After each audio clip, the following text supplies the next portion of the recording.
All of our emotions have a message. They're incredible. They're like special messengers to us that go, this is what I got to tell you. Anger has a lot to say about your needs and your boundaries in the world.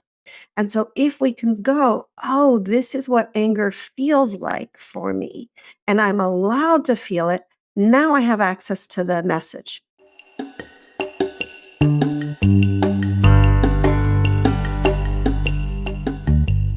Hi, Nina. Hi, Jenny. Welcome, everyone, to the Body Peace podcast. I know, Nina, that you have a very, very hot topic for us today. I think it's interesting for folks to know just behind the scenes, how we prepare for these Mhm. extraordinary episodes. And, we talk a lot about our passions. For some reason, this one is very passionate for you today. So Mhm. let her rip. Okay, I want to talk about anger. We I talk a want to lot talk about about our anger passions. in For terms some of our reason, this one is relationship with our very body. I want passionate to for you talk about today. anger So and our let her relationship with rip. what a lot of women call emotional eating. And I want to talk about terms of what happens to anger, what's underneath anger, how anger actually shows up for us. I just think that it's very, very powerful to own our anger. And as women in our culture, we are often taught not to own our anger. We're taught to squelch it. And so I wanted to unpack with you, Jenny, all the power and the juiciness of anger and how it can actually be an ally for us instead of something that we have to step away from and eat to numb.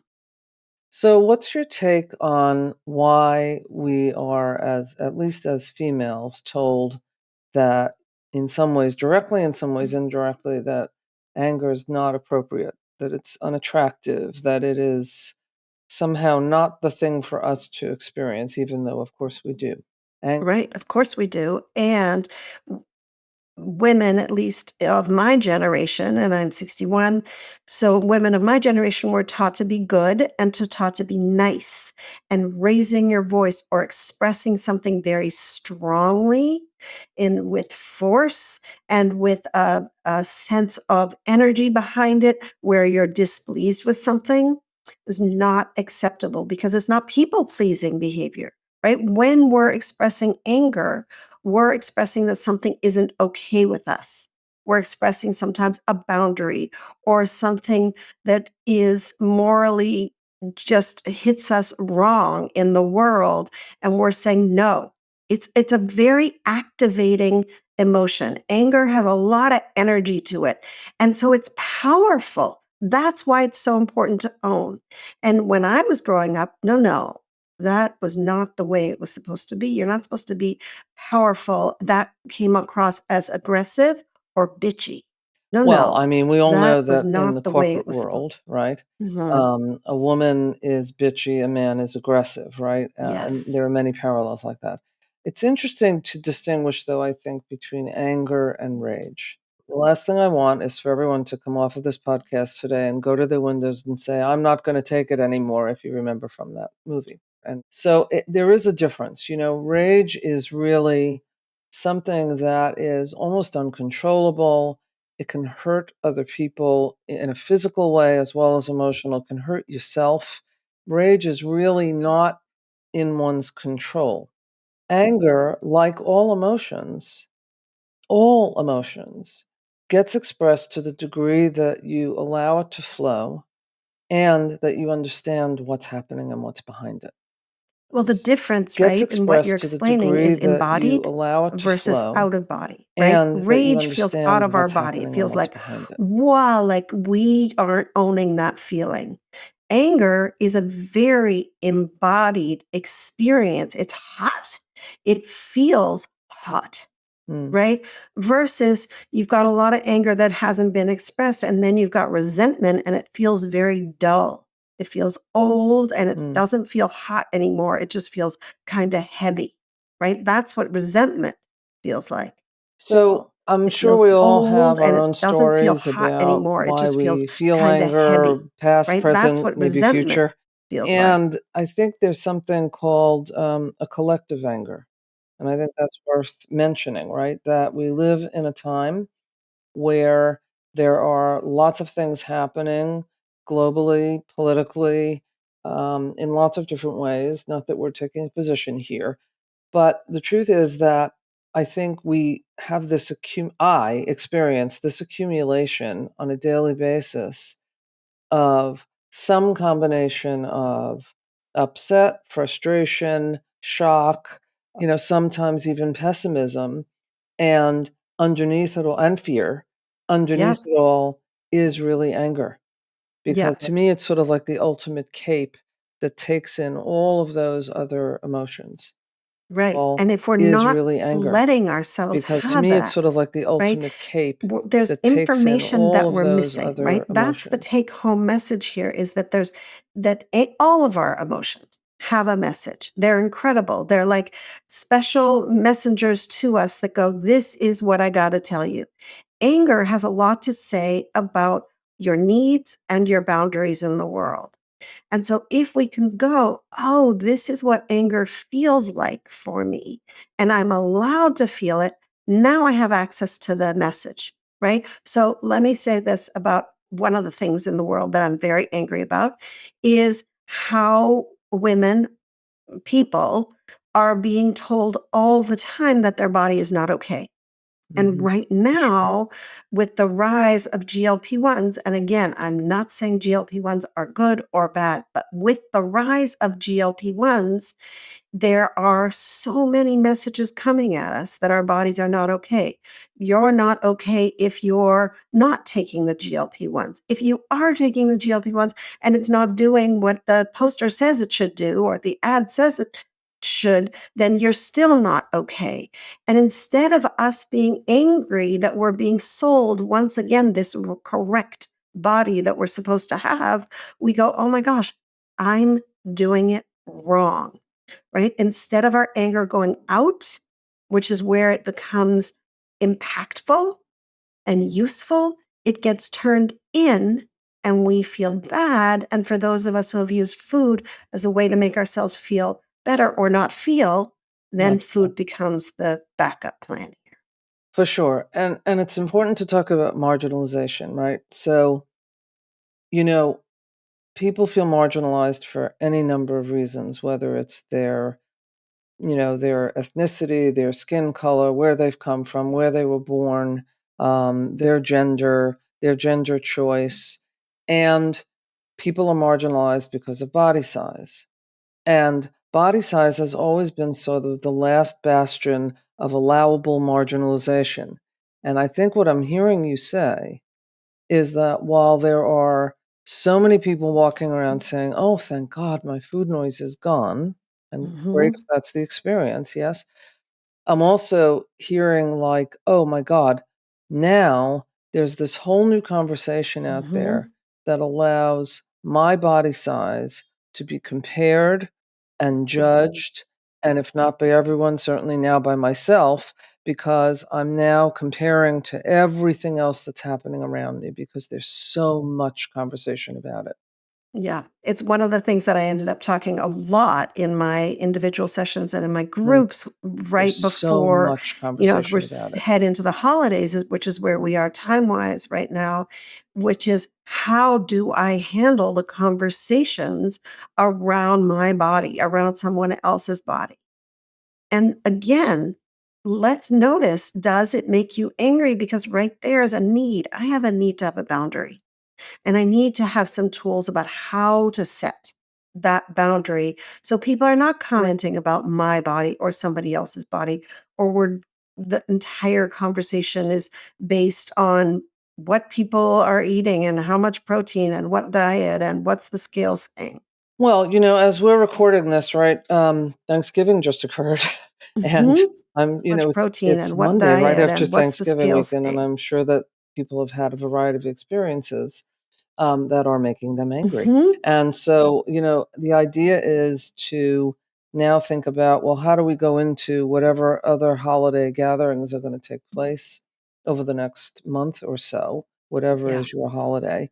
And mostly, if you're sitting at a table or at a cocktail party or you're with a bunch of people who are talking about this, you do have choices, don't you? Right? And you can stew in the anger and the upset, the frustration, the disappointment, the shame that you might even be feeling in those conversations. Or you can actually remove yourself from those conversations for a bit, Mhm. right? To sort of take a breather. It's hard to get an entire table to stop talking about it. Remove yourself, unless, of course, you bring up something more Mhm. interesting, Yes. which, I sort of come with a list of Yep. things to just, cleverly Throw out there. should bring up something Yep. more Absolutely. interesting. I have my Uh, 3 techniques, right? Defend, distract, deepen. Deepen. Defend, distract, and deepen. Defend, distract, deepen. Defend is the boundary. I don't want to talk about this, right?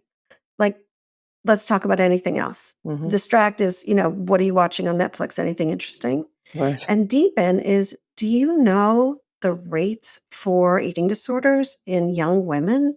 I wish we could change the right. conversation so that that would shift in our Yeah. generation. Now let's come back to anger for a second, right? So Hmm.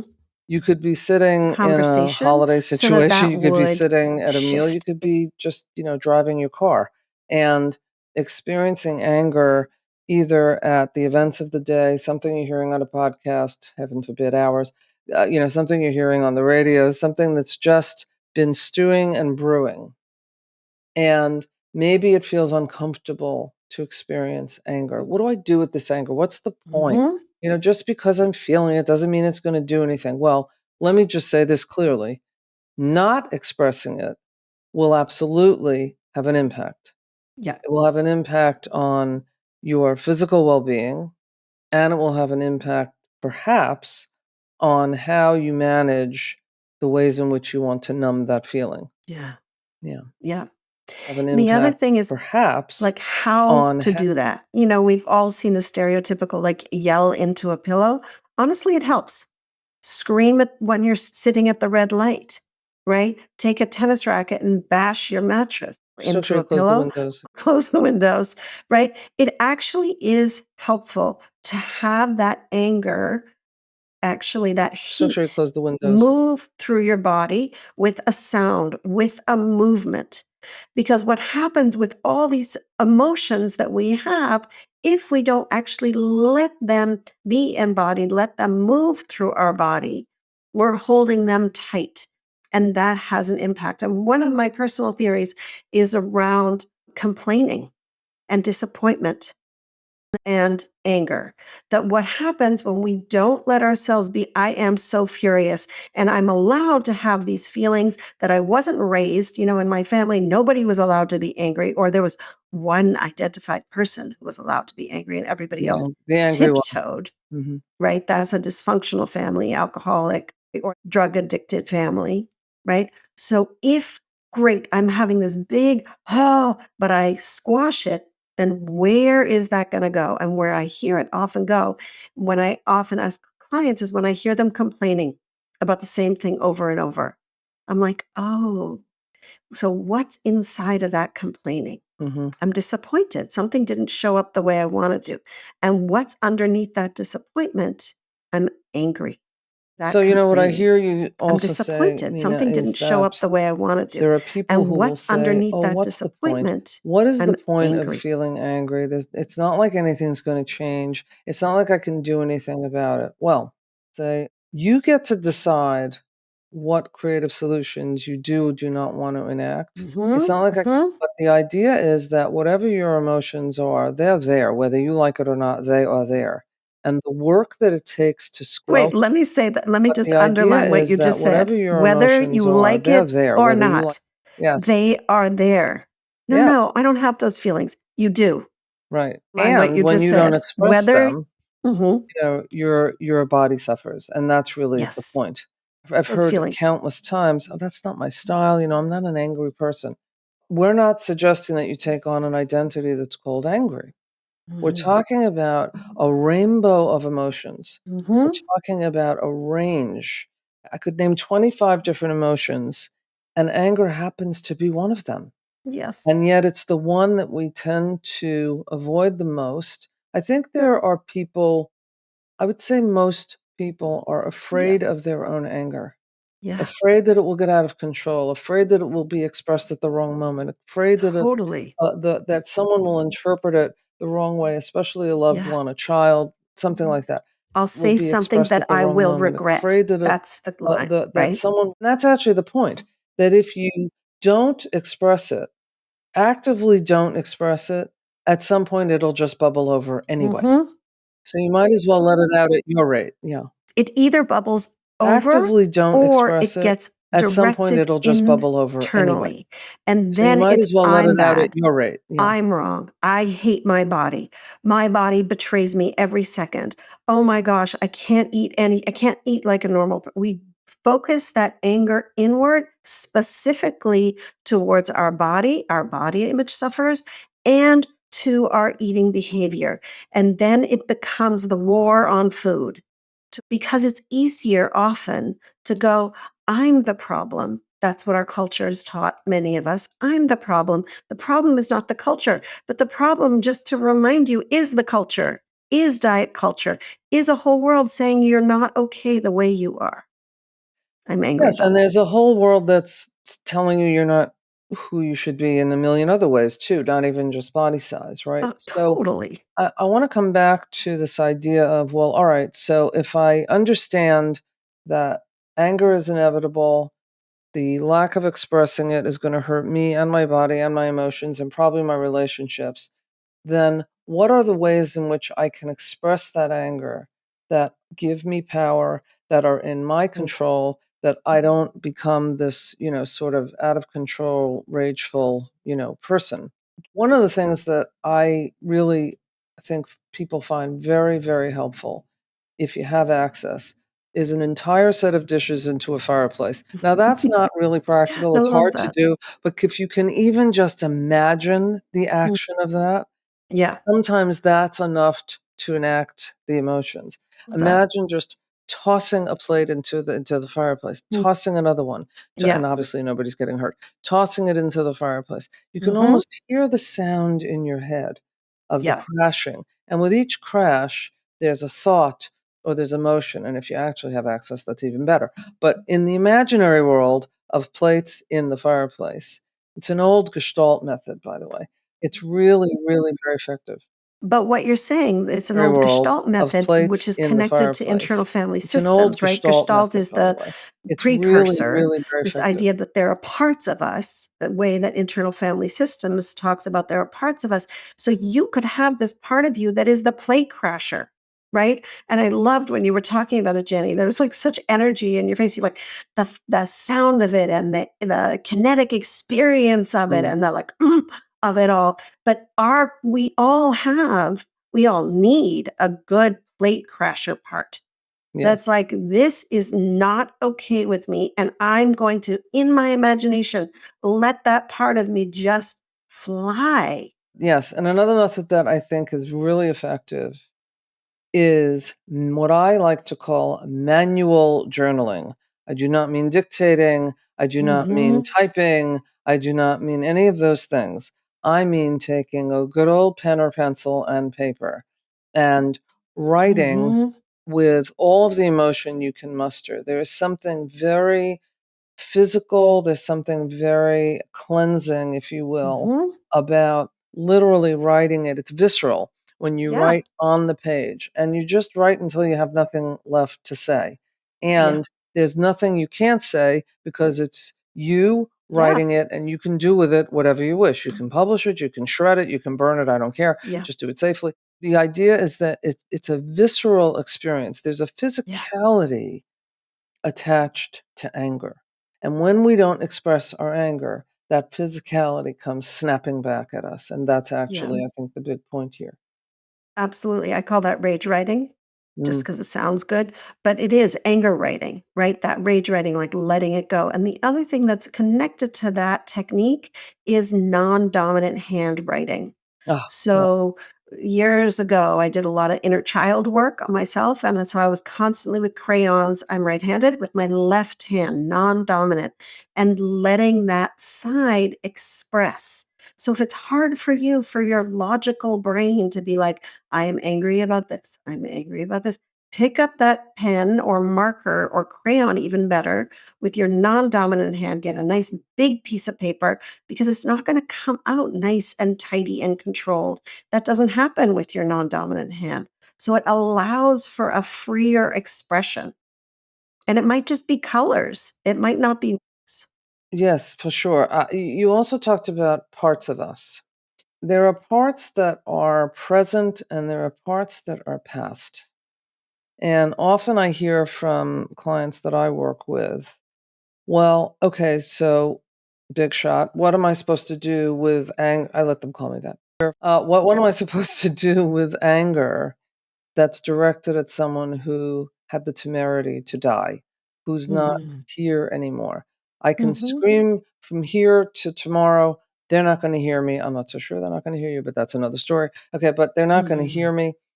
It's important to Mhm. actually have that conversation anyway, whether that's in a therapeutic setting where you can actually, imagine speaking to that person now as an adult Yeah. or as whenever you had an incident with them, whether it's writing them a letter.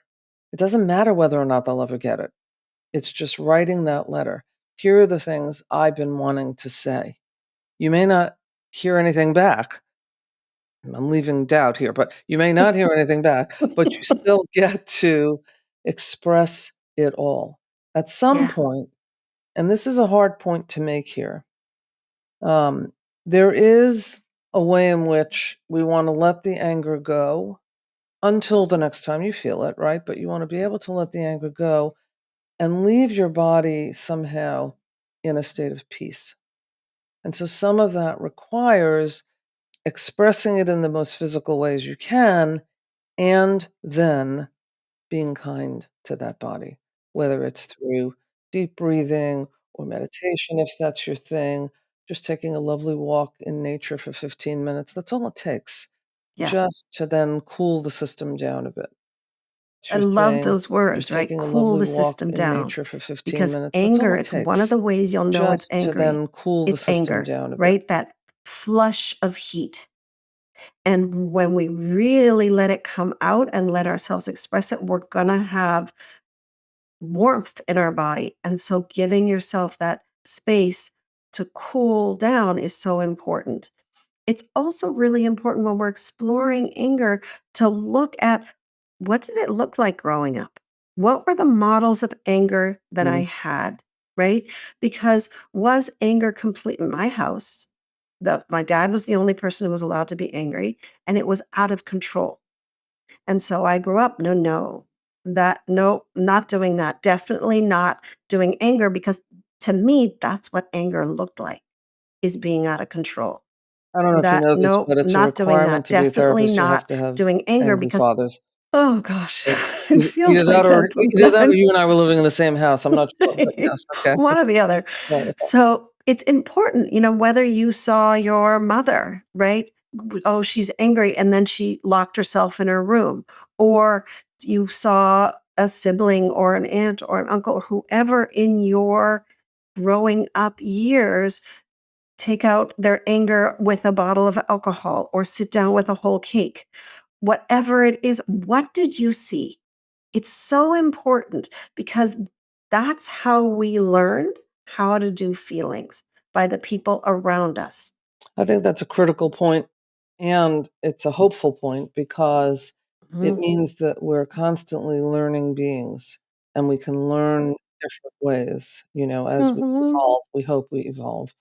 We It do means that evolve. I also wanna say that it's been my experience, through these more years than I'd like to remember that I've been practicing, that, um, anger and fear seem to be most often 2 sides of a hand that sort of travel together most often. And I say that because, sometimes when we are experiencing fear, yes, it could be because there's something obviously threatening us in the moment, right? But sometimes the fear is also hidden by anger or anger's hidden by fear.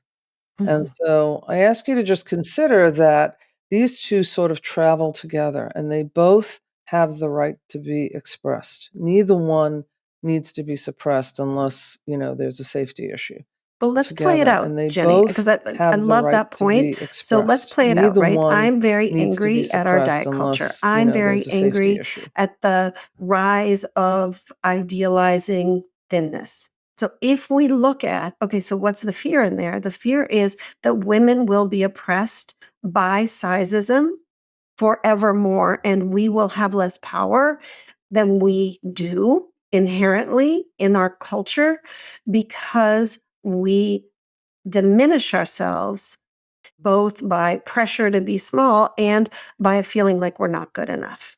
And so I am afraid, I'll give you another diminish example of that. ourselves I both by have a pressure to be fear small and by a feeling that like we're it will not good not be in enough. my And so lifetime I am that we will afraid. get to experience, let's say, a female president of the United States. Mhm. Mhm. And that doesn't mean we won't have some wonderful and excellent presidents in the balance of my lifetime, but I have a fear that there won't be women, and that fear makes me angry because Yeah. by now we should have been on number 5, but okay, we haven't had one yet, and my fear is that for every cycle that continues where we don't have one, or at least, you know, the idea of one, um, women really do still suffer oppression. It's evident in the, disparity in earning capacity and in so many other ways. Obviously, I'm very angry about the abortion laws that have changed, and I fear that that will ultimately create the demise of some young women. I mean, that's, Yeah. needless to say. Yeah. And let's bring it to the really personal, Will right? Because I hear a lot of ultimately women angry with create their the body. demise of My some body young isn't women. I mean, losing that's weight. My body is not getting smaller, right? What's the fear? If my body doesn't become smaller, mhm. then I won't get the approval. I won't get all the good things that are supposed to happen to us when we are in a small body. And some of them are true because we've got thin privilege in our culture and people treat people with smaller bodies better. So it's founded on reality. And Are there's true another because we've side got of thin. that too, Mhm. and the fear is that if my body isn't a particular size or a particular look, that I will get sick. 'Cause I have Mhm. been told that Mhm. body size is the main determinant of whether I will live longer, whether I Mhm. will suffer certain Yes. diseases, and sorry, but it's just not true. And, Right. this is the hardest part of the work we do. I'm sure you Yes. agree, Nina. It's very hard for people to understand this. What do you mean? If I'm 50 pounds heavier, what do you mean my health isn't at risk? No, your health is at risk if you're not moving that body. Your health is at risk depending on what your genetics are. Your health is at risk if you don't get enough sleep on a chronic basis, she says to herself. Your health is your health is at risk if you really have sleep on a high blood levels of certain, in certain ways that are just not okay. That's Yeah. when you're at risk. None of that has anything to do with body size. There Right. are very, very thin people walking the planet, and you might look at them and say, "Oh, see, if I could just be that." Little do you know that Right. many of them, and I'm sorry to say this, are walking time bombs because the whole world thinks they're healthy, and they're actually underserved, and they're walking around with very high blood pressure, very high cholesterol, but you wouldn't think that. They're a thin person. That's the point. It has nothing to do with body size. There are people in what we might call larger bodies who are running marathons 5 times a year. Yep. So it doesn't hold. I've never thought that it held, and it adds to the fear and anger. If my body is a certain size, I will be putting my health at risk. No, Right. I dare say the thoughts about it are what put your health at risk, Right. The stress of the thoughts, right? I've had many clients, I will be like my mother, I will get diabetes, what put your right? health at risk. So there's this added stress, right, that goes with the fear. I'm glad you said diabetes because, I mean, as long as we're wrapping all of this into this conversation, Mhm. um, again, with this idea of fear and anger, I am hearing all the time now, and I think it's more because of the proliferation of GLP-1s, again, use them if you like, that I'm even hearing from parents who say, I'm just so afraid my child's gonna get diabetes, we have to take the weight off. And I have to say to them, well, had their blood sugar checked. Mhm. I mean, it's such a basic question. Yeah. Have you had their A1C checked, right? And by Mhm. the way, would you be checking it if they were in a thinner body? And Right. it's a very, it's a disclosing conversation, as you can imagine. Then we get into this And whole by the way, thing would you about be the checking it if fear-mongering they of our were in a thinner culture, and body? what are we And s it's a what very, is the it's a fear-mongering disclosing selling conversation, as you can to imagine. us, right? Are they right now selling GLP-1s because we should be very afraid of our bodies because we can't trust our bodies? Are they selling, you know, whatever else, some new diet, some new way, some, 5 million gram protein drink because we're not having enough protein? Like, there's a lot of fear that is fueling this sense of you're not doing it right. And it's so important to sort of dial into yourself and go, wait, how do I feel about this? I feel angry, and that's a boundary. And so, how do I want to set that boundary?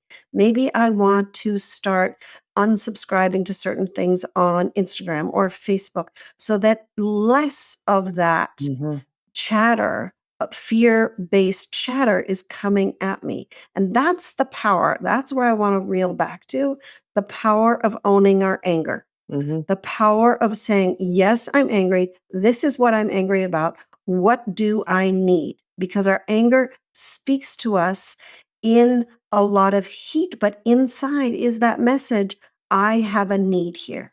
So let's Because our talk about anger some concrete speaks to things us to round this out, in right? a So lot you of talked about heat, but social media. inside is that message, Our social I media, have a whether we need like it or here. not, is sort of curated by an algorithm. But we have the ability to start to curate our own algorithm. And what I mean by that is if there are ads coming in to your feed, it doesn't matter why they're coming. It doesn't matter whether it was something you ever clicked. It doesn't matter. Click on hide ad. And when it asks you why, say irrelevant or say whatever it is you want to say so that that ad will never show up again. And what happens is when you do that, less ads like that will come into your feed. That's not to say that just not seeing ads will have you not think about it. The point is that it's sort of like a death by a thousand cuts. Why expose yourself to the things that are so irritating all the Yeah. time? And the second thing I would say is not to be afraid of your anger. No, you don't want to Mm, hurt yourself. No, you don't want to hurt another being ever under any circumstance. But the idea is to be in touch with it and say, you know what? There must be a mm. reason why I'm feeling this. There must be Yes. multiple reasons. And so let me figure out a way to express it rather than a way to suppress it. Let me express it and not suppress it. Yes. To me, that's the takeaway here today. In whatever ways that you can. Yeah. And it might be as simple as, I'm angry. I am angry. Just stating it and see if you can feel into it. Just start there. Did you ever see the movie Pretty Woman? Yes. Yeah, so Richard Gere at some And point see if you can says to feel Julia in. Roberts, I am angry. I am angry. I have spent 12 years in therapy and lots of money to be able to speak that sentence. I am angry. So we're just trying to save you time and money here. That's actually just express it, whenever you can. Yeah, Yeah, it's very funny the way he says it, but we it get the is. point. Yeah. Jenny, thank you for talking about anger because I Do you really feel wanted to. better? I do. I Yeah, do. I feel it's a very lot funny the better. way he I was says it, so but angry we about we get everything. I was like, yeah. we have to talk about this, Well, this is the talking point. I mean, about anger lest you because think that I there's really something wanted to. scientific about how I we come up do. with I our do. I feel subjects. a lot We better. got I on was with each so other angry today, about and everything. I Nina was like, we said, have to talk about "Really this. angry." I'm like, "Okay, what's the title?" I mean, there it is, because that's what's present, and we Mhm. are the barometer of everything around us. And so, if talking about it made you feel better, that's a takeaway. If there are other ways you heard today that really help you all, express your anger, please express, don't suppress. And for God's sake, don't hurt yourself or anyone else in the process. Anger can be power. Yes. Thanks, Thanks, Jenny. Nina. Great to see you. Hurt yourself or anyone else in the process. Anger can be power. Yes. Thanks, Thanks, Jenny. Nina. Great to see you.